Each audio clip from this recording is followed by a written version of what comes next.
ទូការអាណិតពេញបណ្ដាញសង្គម Facebook ករណីអ៊ំស្រីលក់បន្លែម្នាក់ត្រូវបានចោរប្លន់ម៉ូតូពេលនេះស្នងការដ្ឋាននគរបាលខេត្តកណ្ដាលបំភ្លឺយ៉ាងដូចនេះថា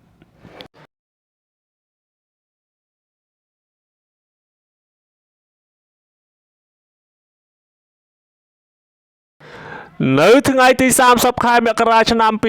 2026មានករណីវីដេអូមួយបានបង្ហោះការចែកចាយពេញបណ្ដាញសង្គម Facebook ដែលផ្ទុះការអាណិតអាសូរទៅដល់អ៊ំស្រីម្នាក់ដែលលក់បន្លែរងការប្លន់ម៉ូតូពី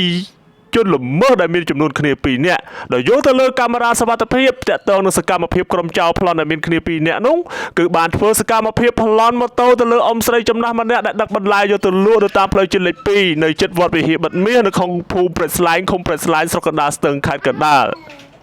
ដោយធ្វើការប្លន់ម៉ូតូអ៊ំស្រីយកទៅបានសម្រេចមហាជននៅក្នុងបណ្ដាញសង្គម Facebook សម្ដែងនៅការអាណិតអាសូរដល់អ៊ំស្រីជាខ្លាំងហើយបន្តแชร์ចែករំលែកតគ្នារហូតដល់សំណូមពរដល់សមត្ថកិច្ចសូមធ្វើការស្វែងរកចាប់ជនល្មើសយកមកដាក់ផ្ដន្ទាទោសឲ្យទាល់តែបានជុំវិញនឹងករណីខាងលើនេះនៅថ្ងៃទី30ខែមករាឆ្នាំ2026ដដែលស្នងការដ្ឋាននគរបាលខេត្តកណ្ដាលបានចេញសេចក្តីបំភ្លឺដែលមានខ្លឹមសារបែបនេះថាក្រុមការងារព័ត៌មាននិងប្រតិកម្មរហ័សនៃស្នងការដ្ឋាននគរបាលខេត្តកណ្ដាលមានកិត្តិយសសូមបំភ្លឺជូនសាធារណជនពាក់ព័ន្ធនឹងគណនី Facebook ឈ្មោះ One T Small និងបណ្ដាញសង្គមដែលបានបង្ហោះផ្សព្វផ្សាយពីវីដេអូកាមេរ៉ាសវត្ថិភាពជាបន្តបន្ទាប់អមដោយខ្លឹមសារថាសង្ឃឹមចាប់ពួកវាបានចោរប្លន់ម៉ូតូនៅលើផ្លូវជាតិលេខ2នៅជិតវត្តវិហារបិទមាសក្នុងភូមិព្រែកស្លែងឃុំព្រែកស្លែងស្រុកកណ្ដាលស្ទឹងខេត្តកណ្ដាលក្រោយពីទទួលបានព័ត៌មានខាងលើនេះភ្លាមដែលអនុវត្តតាមបទបញ្ជាលោកឧត្តមស្ដីតូឈឿនសុចិត្តស្នងការនគរបាលខេត្តកណ្ដាលលោកវីរៈស្នេហ៍ឯក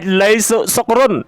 អធិការនគរបាលស្រុកកណ្ដាលស្ទឹងបានដឹកនាំកម្លាំងជំនាញចុះស្រាវជ្រាវករណីខាងលើនេះជាលទ្ធផលបានឲ្យដឹងថា